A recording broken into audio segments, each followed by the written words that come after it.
예전에 이제 신방을 가면 직접 식사를 준비해서 목사님을 대접하시던 때가 있었습니다. 목사님이 우리 집에 오셔서 어떤 말씀을 전해 주실까? 우리 집에 신방 오실 생각하면서 무슨 말씀 묵상하셨을까? 우리 가정에 하나님의 말씀이 어떤 말씀이 주어질까? 자, 이런 생각보다 사실 더 큰 생각이 머릿속에 가득해요. 신방 내내. 목사님이 내 음식을 맛있게 드실까? 난 정성스럽게 준비했는데 그게 목사님 입맛에 맞을까? 내가 준비한 과일은 마음에 드실까? 목사님만 우리 집에 온다 그래도 맛있는 거, 몸에 좋은 거 해드리고 싶어서 고민을 하게 되는데, 만약에 예수님이 우리 집에 오신다면 그러면 여러분은 무엇을 준비하시겠어요? 아마 2달 전부터 메뉴 고민을 하실 거예요. 머릿속으로 12번도 더 상을 차렸다, 다른 거 차렸다 막 이렇게 할 겁니다. 네, 임종철 목사는 참으로 쉬운 사람입니다. 돈가스 사주면 대만족합니다. 네, 금요일에 저는요, 제 생일인 줄 알았어요. 점심에는 돈가스를, 저녁에는 치킨을 먹었습니다. 네, 별로 안 부러우신가 봐요. 굉장히 부러운 일인데 이게. 개인적으로 저는 이런 날을 은혜의 날이라고 부릅니다. 네. 제가 설교 시간에 먹는 얘기 너무 많이 하죠. 그런데 여기서 안 먹는 분 계십니까? 네, 우리는요 다 먹고 다 마시면서 삽니다. 음식 없이는 살 수가 없습니다. 이게 생존이 걸린 일이죠. 그런데 사람은 그냥 먹을 것을 입속에 때려 넣으면 만족하는 건 아니에요. 예. 생존하기 위해 뭔가를 먹은 것만으로는 만족하지 않습니다. 인간은 맛을 추구합니다. 예. 우리의 일평생 관심사는 이거예요. 맛있냐, 맛없냐. 이게 일평생 우리의 관심사예요. 이게 어느 정도로 심한지 아세요? 인간은 맛있는 걸 먹고 싶어서 목숨을 겁니다. 에이, 무슨 목숨까지 걸어 라고 생각하실지 모르지만 인류의 역사 속에서 맛있는 거 먹으려고 일으킨 전쟁이 엄청 많습니다. 후추 전쟁, 향신료 전쟁, 소금 전쟁, 밀가루 전쟁, 초콜릿 전쟁, 설탕 전쟁. 이제 지금은 우리한테 이게 널리고 깔려 있지만 그런 게 없었던 시기에는 그거 뺏으려고 전쟁했어요. 다 죽이고 그랬어요. 이게 인류가 맛있는 거 먹으려고 일으킨 전쟁들입니다. 지금도 에티오피아, 온두라스, 우간다 이런 나라에서는요, 커피 농장에서 아동 노동자들이 원두를 따고 있습니다. 그래서 이제 그런 거 막자고 공정무역이라는 그런 슬로건을 걸고 기업들이 자기에게 좋은 이미지 가져가려고 하고 있지만 여전히 원두 따는 사람은 장시간 일하며 저임금 아주 열악한 환경 속에 있어요. 선풍기도 없고 그런 데서. 근데 소비자는 에어컨 카페에서 한 잔에 5,000원이 넘는 커피를 마시고 있죠. 이게 인간 사회입니다. 사람들은요, 더 맛있는 거, 더 좋은 걸 먹기 위해서는 식민 사회를 만들어내기도 하고, 그리고 누군가의 삶을 짓밟기도 해왔습니다. 인류 역사 내내 그랬습니다. 저는 인간의 인생 가운데 가장 중요한 일 하나가 먹고 사는 일이라고 생각합니다. 그 어떤 누구도 다 먹고 살고 있는데, 근데 이 먹고 사는 일이 쉽지가 않습니다. 만만치 않아요. 1차 산업혁명, 2차 산업혁명, 3차 산업혁명, 4차 산업혁명까지 지금 일어나고 있거든요. 그래서 이 인류 역사 가운데 엄청난 대량 생산으로 인해서 이제 온 세상에 있는 음식이 너무 많아가지고요. 전 세계 인류가 다 먹고도 아주 많이 남을 정도로 많아졌습니다. 네. 자, 너무 많아가지고 썩어날 정도로 많은 음식이 있습니다. 그러면 모든 인류가 다 쉽게 먹고 살아야 되잖아요. 너무 많은데. 그래서 여러분 먹고 살기 쉬우세요? 아니죠. 그렇게 많아도 먹고 살기 힘듭니다. 분배가 균등하게 안 되거든요. 그래서 AI와 로봇의 시대가 왔는데도 여전히 인류의 숙제는 먹고 사는 일입니다. 하나님은 항상 먹이시는 분입니다. 하나님은 광야에서도 백성에게 만나를 주셨고 예수님도 굶주린 무리를 불쌍히 여기셔서 먹이셨습니다. 하지만 인간은 단지 배를 채우는 것을 넘어서 더 맛있고 더 고급스럽고 남들과는 다른 무언가를 원하게 됩니다. 이 욕망이 다 있고요. 이 욕망이 문화가 되었고 경쟁이 되었고요. 이제는 인간 사이에 계급이 없지만 사실 이런 걸로 계급을 나누는 기준이 되기도 했습니다. 그러니까 무엇을 먹느냐로 사람을 판단하고 어디서 먹느냐 이런 걸로 자존심을 지킵니다. 비싼 호텔에서는요.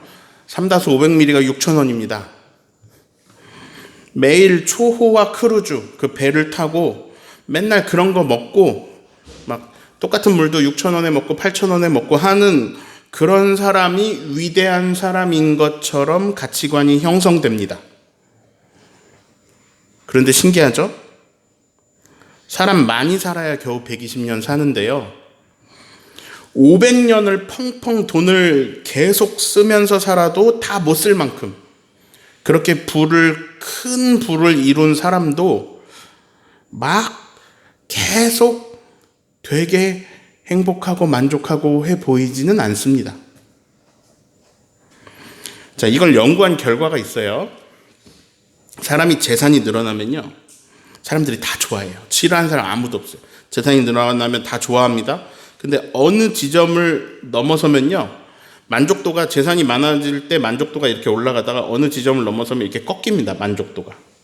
이렇게 재산은 점점 많아지는데 만족도는 똑같아요. 이렇게.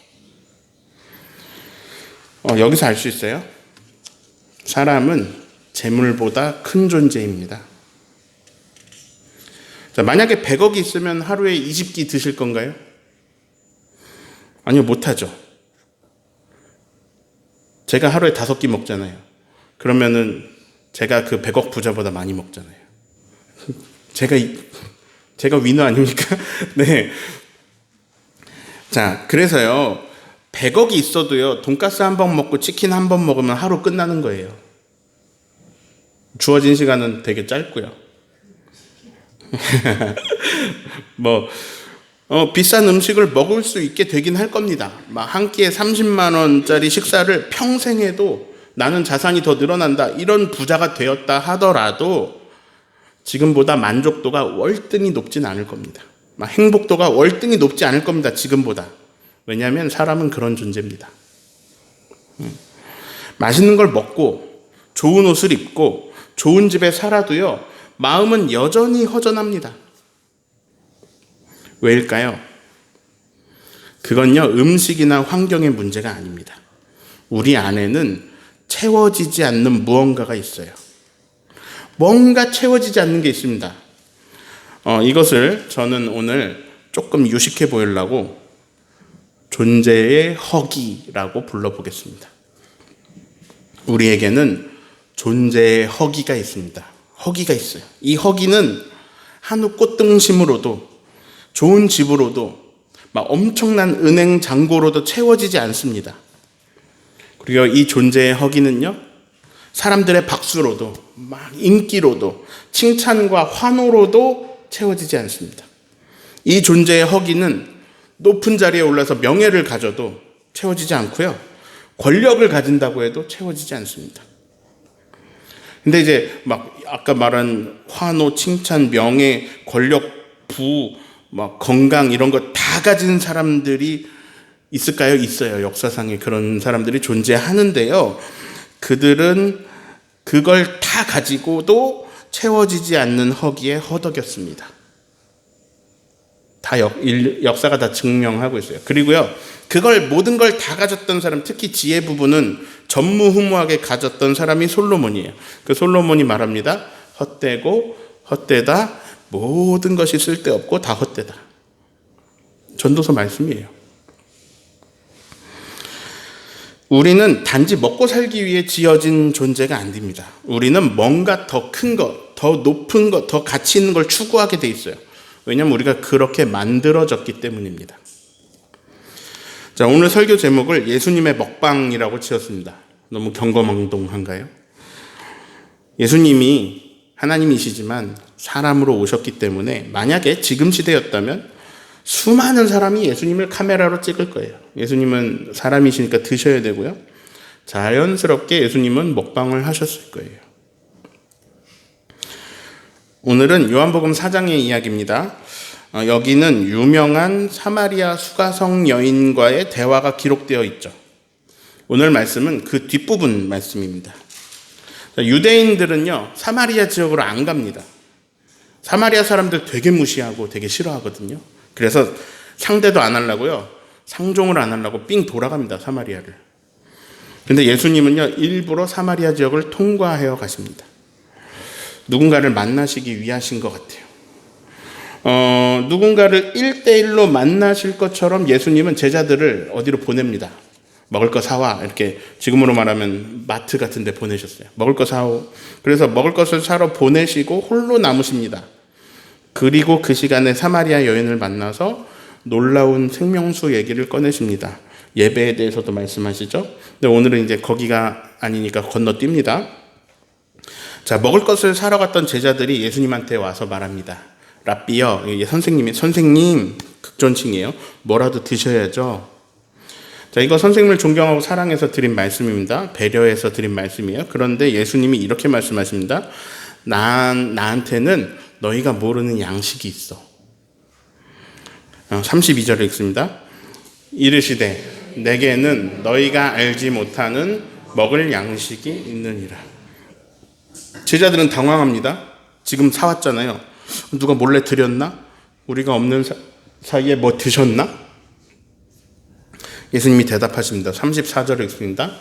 예수께서 이르시되 나의 양식은 나를 보내신 이의 뜻을 행하며 그의 일을 온전히 이루는 이것이니라. 자, 내 양식은 나를 보내신 이, 하나님의 뜻을 행하는 거다. 하나님의 일을 온전히 이루는 것이다. 그게 내 양식이다. 무슨 말인지 이해는 잘 안 가지만 말씀대로라면 예수님의 양식은 곧 사명입니다. 예수님은 하나님 아버지의 뜻을 따라 그 뜻을 이루시는 순간에 배가 부르셨어요. 제자들은 음식을 생각했지만 예수님은 아버지의 마음을 생각하셨습니다. 자, 마가복음 1장 35절 읽어볼까요? 새벽 아직도 밝기 전에 예수께서 일어나 나가 한적한 곳으로 가사 거기서 기도하시더니. 예수님의 양식은 하나님의 뜻, 이제 뜻과 일이에요. 하나님의 뜻, 하나님의 일을 이루시는 거였습니다. 그래서 예수님은 이걸 하시기 위해서 늘 기도하셨습니다.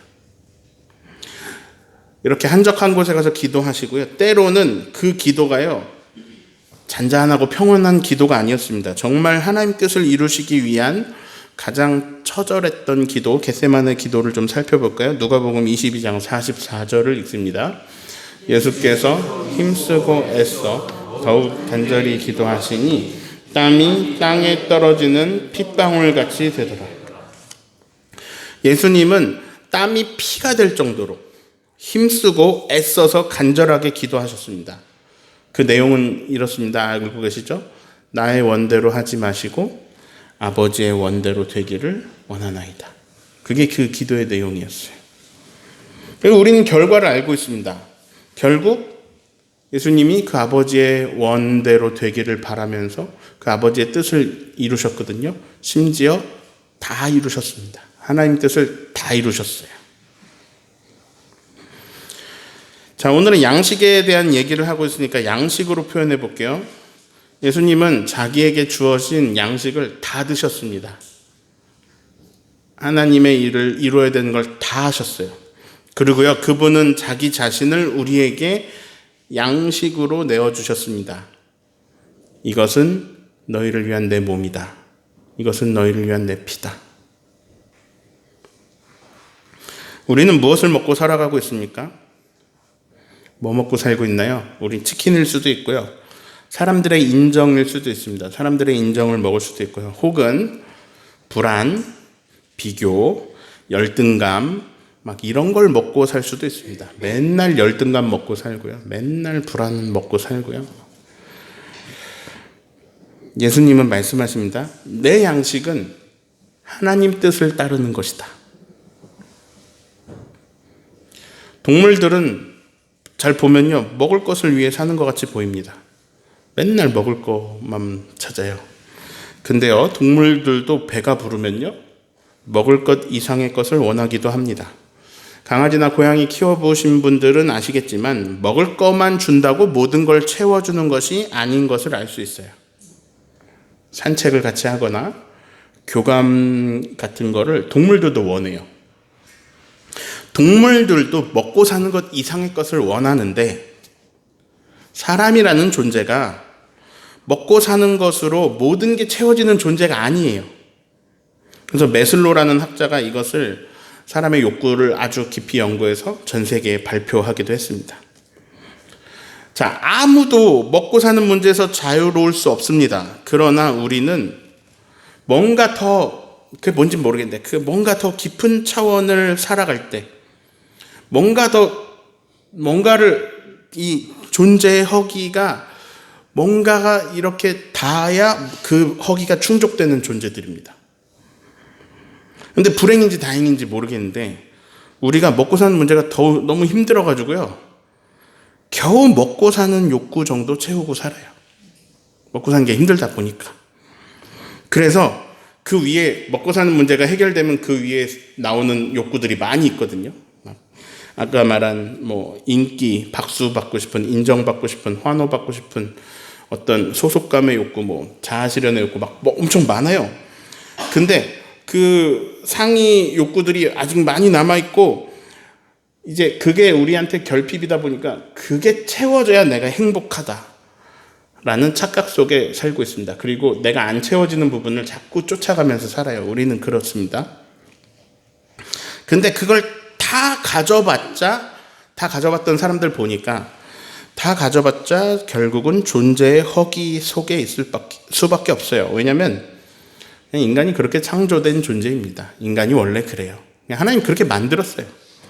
하나님의 창조 설계가 그러하기 때문에요, 인간은 더 높은 차원의 무언가를 갈망하게 되어 있습니다. 그래서 만약에 우리의 수준이 아주 높다면, 기독교적인 용어로 말할게요. 우리가 믿음이 아주 좋아진다면 우리는 지금 우리가 좋은 음식을 갈망하듯이 이것을 갈망하게 됩니다. 하나님의 뜻을 따라 사는 것. 진짜 만족, 진짜 행복, 거기에 이르는 삶은요, 예수님의 양식을 먹는 삶입니다. 하나님의 뜻을 따라 걷고 그분의 일을 이루기 위해서 자신을 드리는 삶이에요. 거기에 진짜 채워지지 않는 허기가 만족되는 부분이 있어요. 근데 예수님처럼 하나님 뜻을 따르고 싶은데, 근데 하나님 뜻이 뭔데 그러면? 너무 추상적이고요. 이게 뭔데? 나 몰라.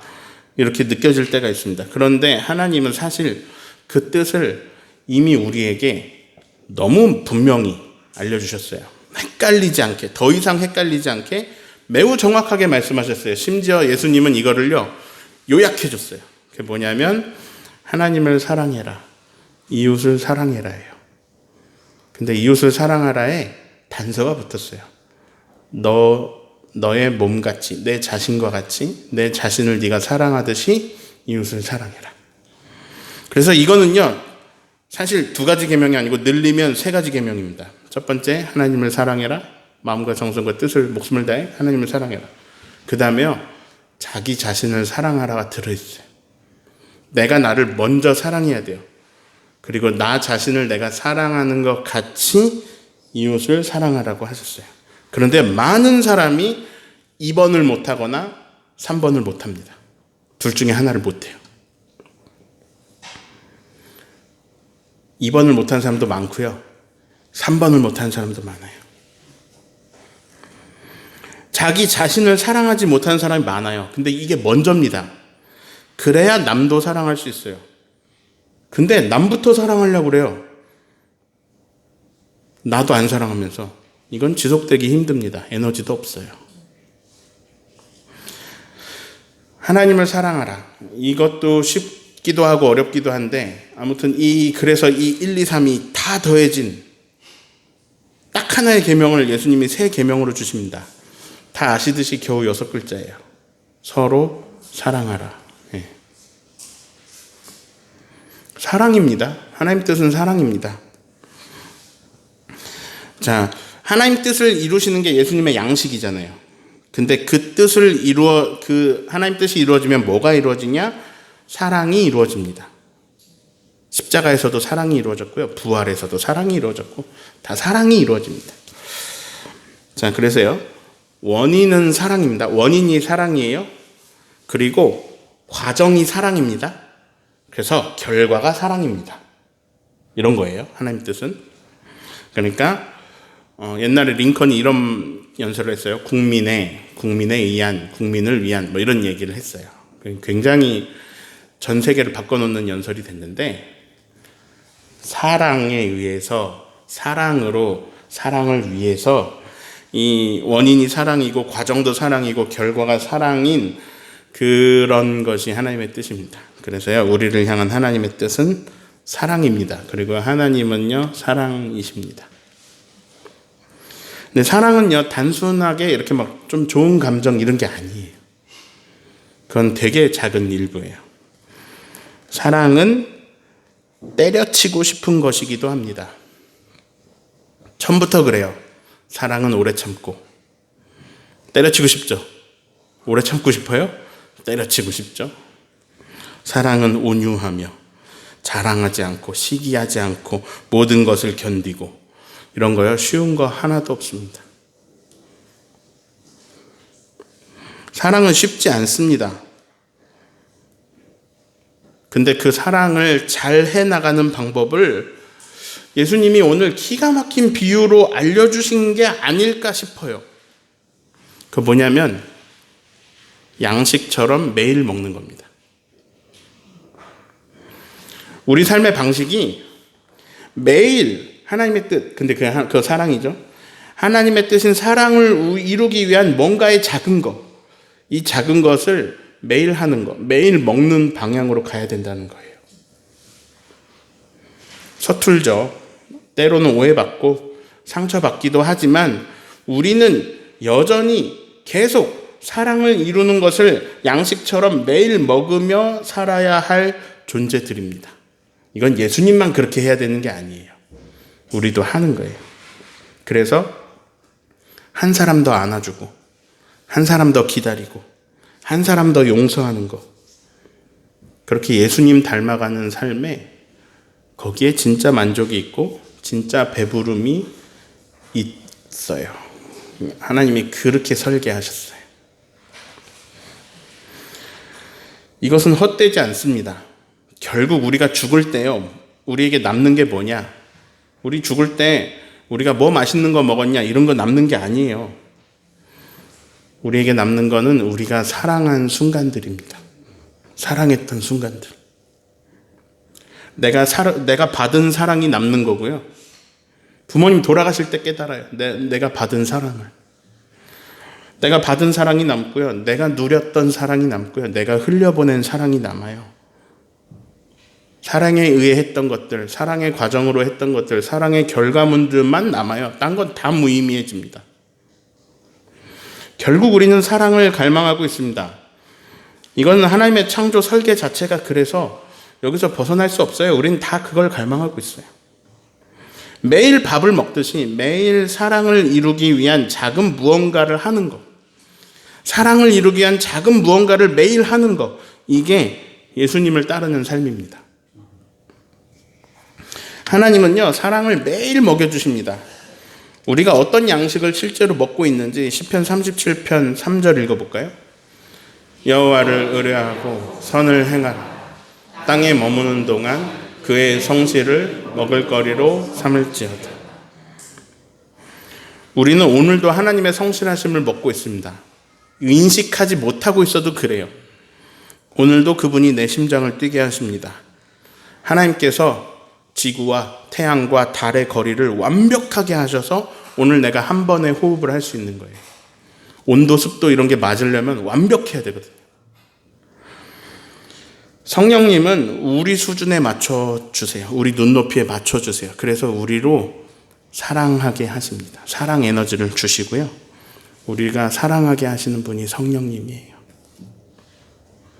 근데 오늘 처음 축구하시는 사람이 메시처럼 축구할 수는 없어요. 이거 인정해야 돼요. 그래서요, 예수님처럼 하겠다, 이건 착각입니다. 예, 나를 모르는 거예요, 그거는. 예수님의 큰 사랑을 내가 해보겠다, 예수님의 큰 십자가를 내가 지겠다, 이런 건 착각입니다. 우리 비교 대상은 예수님이 아니에요. 우리 비교 대상은 어떤 권사님도 아니에요. 우리 비교 대상은 누구냐? 딱 한 명 있는데 어제의 나입니다. 어제의 나. 우리가 아무하고도 비교할 필요 없어요. 어제의 나보다 내가 오늘 사랑을 한 숟갈 더 먹을 거냐, 사랑을 한 숟갈 더 할 거냐, 그거밖에 없어요. 우리 인생은. 정리합니다. 우리는 먹고 사는 문제가 너무 힘들다 보니까요, 이게 인생의 전부라고 계속 착각하고 살아요. 먹고 사는 문제가 인생의 전부라고 착각하고 살아요. 그러잖아요. 그러면 이상한 목표가 생겨요. 나에게 한 번 주신 이 위대한, 엄청난 이 소중한 인생의 목표가 아파트 평수 늘리다가 끝나는 거면 그러면 좀 아쉽지 않습니까? 우리가 그거보다 큰 존재인데. 그거는요, 태양까지 갈 수 있는 고급 엔진을, 엄청나게 좋은 엔진을 달고 동네 한 바퀴 도는 느낌이에요. 우리 인생에 어마어마한 걸 주셨는데 되게 작은 것만 추구하다 끝나는 거예요. 저와 여러분에게 하나님께서 풍요로움도 주시기를 저는 매일 바라고 기도하고 있어요. 여러분 다 넓은 집, 막 좋은 차, 다 그런 거 하시기를 저는 바라고 있어요. 근데 그게 인생의 목적이 되면요, 그런 건 너무 작은 선물이에요. 예수님의 십자가 사랑과 비교하면 그런 건 아무것도 아니에요. 작은 선물이에요. 이게 우리의 진짜 목적지가 아니에요. 우리가 거기에 결핍이 있어서 자꾸 글로 끌려가는 거지, 가져보면 우리는 이거 아무것도 아니잖아, 또 이렇게 된다고요. 그게 내 목표로 끝나면 내 인생은 너무 아깝습니다. 하나님이 그래, 너 뭐 하다 왔니? 아파트 평수 늘리다 왔어요. 그래. 하나님의 뜻은요, 우리에게 남는 거는요, 서로 사랑한 것들, 사랑한 순간들 밖에 없습니다. 네. 어제 제가 존경하는 교수님께서 하나님 품에 안기셨습니다. 선생님이 어떤 음식을 좋아하셨는지 잘 몰라요. 근데 그런 생각이 들더라고요. 오늘 말씀과 더불어서 그 교수님은 예수님하고 비슷한 양식을 드시면서 일생을 걸으신 것 같아요. 제자들이 다 인정해요, 그 교수님을. 강의실에서 그 온 삶을 담아 쏟아내신 하나님 나라의 진리, 하나님 뜻을 따라 걸으신 발걸음, 그 높은 가치가 어제 전국에 있는 그분의 수많은 제자들을 다 머리 숙이게 했습니다. 그런 것밖에 안 남아요.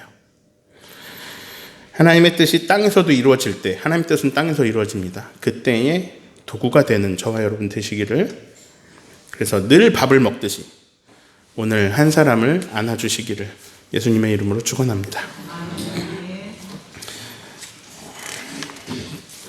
우리 같이 기도하겠습니다. 예수님의 양식은 하나님 뜻을 이루는 거래요. 근데 혹시 그게 우리 양식도 될 수 있지 않을까요? 사실 우리는 그 방향을 향해 가고 있어요. 먹고 살기 힘들어서 잠깐 까먹는 거예요. 근데 예배할 때 다시 깨닫는 거예요.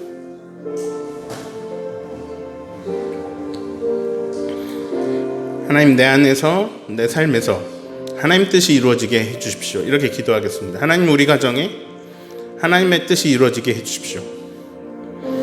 하나님, 우리 회사에, 우리 일터에, 내가 만나는 사람들에게 하나님의 뜻이 이루어지게 해주십시오. 우리가 하나님을 사랑하고 나 자신을 너무 소중히 여기고 사랑하고 이웃을 나를 사랑하듯이 사랑하게 해주십시오. 배우자를 사랑하게 해주시고 가족들을 사랑하게 하시고 부모님을 사랑하게 하시고 자녀들을 사랑하게 하시고 손주들을 사랑하게 해주십시오. 우리가 서로 사랑받고 사랑하게 해주십시오. 사랑을 받을 줄도 알고 사랑을 할 줄도 알고 보낼 줄도 알고 받을 줄도 알고 도움을 받을 줄도 알고 도와줄 줄도 알고 우리가 그렇게 서로 아끼고 사랑하게 해주십시오. 우리 같이 기도하겠습니다.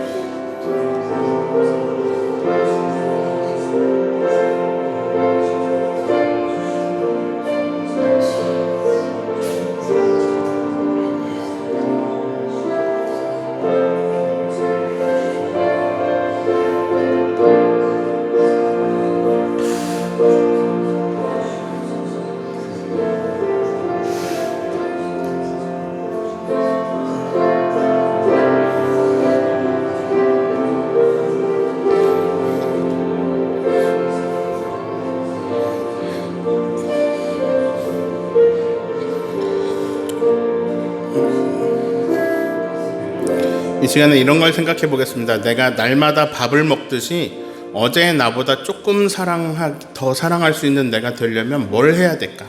나는 어떤 걸 먹어야 될까? 한번 미소 짓는 것, 따뜻한 말을 한번 건네는 것, 뭐라도 좋습니다. 어제의 나보다 조금 더 사랑할 수 있는 사람이 되려면 난 무슨 양식을 먹어야 될까? 난 어떤 것을 연습해야 될까? 난 어떤 걸 익혀야 될까? 어떤 것이 나에게 필요할까? 이 시간에 생각해보고 같이 기도하겠습니다.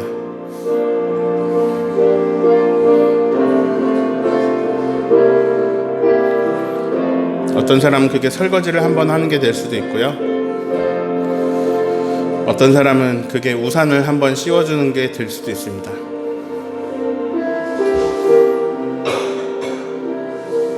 어떤 사람은 남의 호의를 한번 받는 게 될 수도 있습니다. 어떤 사람은 같이 음식을 먹는 게 될 수도 있습니다.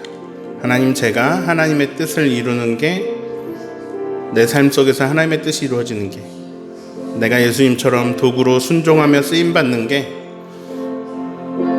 어떤 걸 해야 될까요? 내가 양식처럼 뭘 먹어야 될까요? 이 시간에 같이 고민하고 기도해 보겠습니다.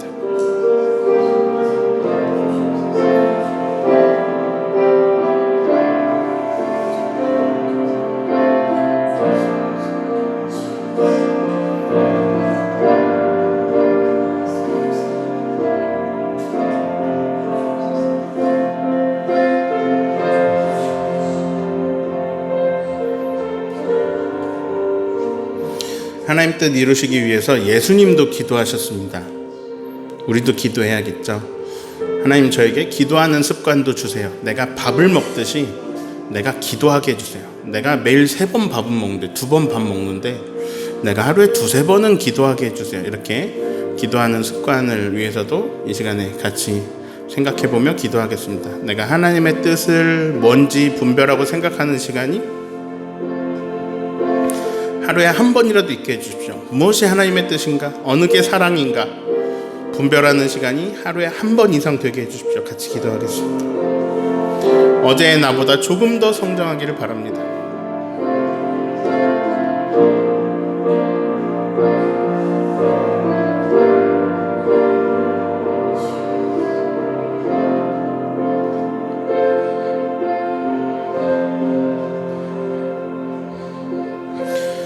하나님, 먹고 사는 거 왜 이렇게 힘들까요? 성실하게 살았다고 생각했는데, 열심히 노력했는데 이 세상은 분배가 제대로 되지 않습니다. 기득권들이 많이 가져가는 악한 구조가 계속 만들어지고 우리는 그 안에서 힘겹게 살아가고 있습니다. 예수님 시절에도, 예수님 당시에도 로마가 많은 것을 다 빼앗아가 버렸고 지금도 마찬가지로 우리는 빼앗기며 또 빼앗으며 살고 있습니다. 사랑이 없으니 너무나 살고 힘듭니다. 그런데 신기하게도 없는 상황에서도 사랑이 있으면 살만했습니다. 힘들고 어려운 상황에서도 서로의 마음이 따뜻했습니다. 하나님, 우리 안에 물질이 부족한 게 아니라, 음식이 부족한 게 아니라, 환경이 부족한 게 아니라 사랑이 부족한 것을 깨달아 알게 하시고, 하나님의 사랑이 오늘도 쏟아져 내려오고 있음을 받아 누리게 하시고, 내가 너를 사랑한다, 내가 너를 기뻐한다, 매일같이 말씀하시는 그 음성이 우리 귀에 들리게 하여 주시옵소서. 내가 너를 사랑한다, 내가 너를 기뻐한다 말씀하시듯이 다른 사람도 하나님이 사랑하시며 다른 사람도 하나님의 형상이시며 나에게 잘못했던 그 사람도 하나님의 귀한 부분을 담고 있는 사람이며 내가 그 사람을 위해서 기도할 수 있는 그런 넉넉함마저 생기게 하여 주시고, 저들이 하는 짓을 자기는 모릅니다. 예수님처럼 사랑이 가득한 삶이 되게 하여 주셔서 우리 안에 진정 어린 용서가 일어나게 하시고, 우리 안에 서로가 서로를 이해함이 있게 하시고, 서로의 다양성을 서로 받아들이게 하시고, 도움을 주기도 하고 도움을 받기도 하면서 하나님이 서로 사랑하라 하신 그 뜻이 땅에서도 이루어지게 하여 주십시오. 하나님, 우리 교회는 그런 연습하는 곳이 되게 하시고 그런 사랑이 실제로 나누어지고 흘러가는 그런 교회가 되게 하여 주십시오.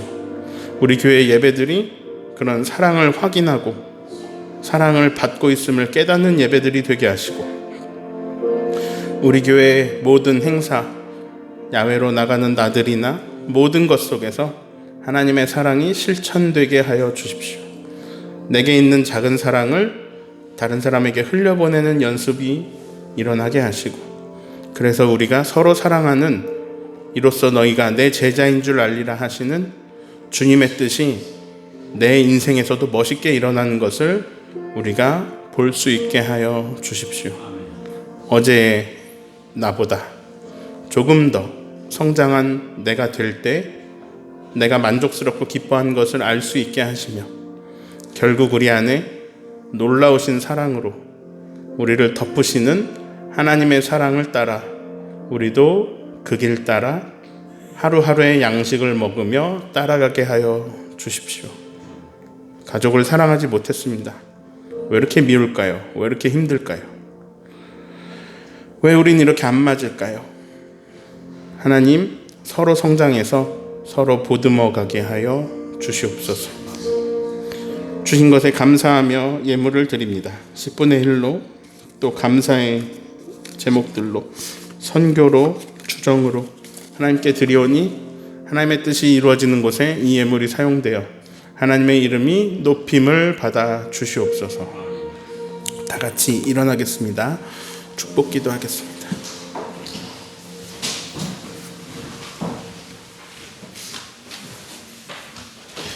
이제는 우리를 사랑하셔서 자기 생명마저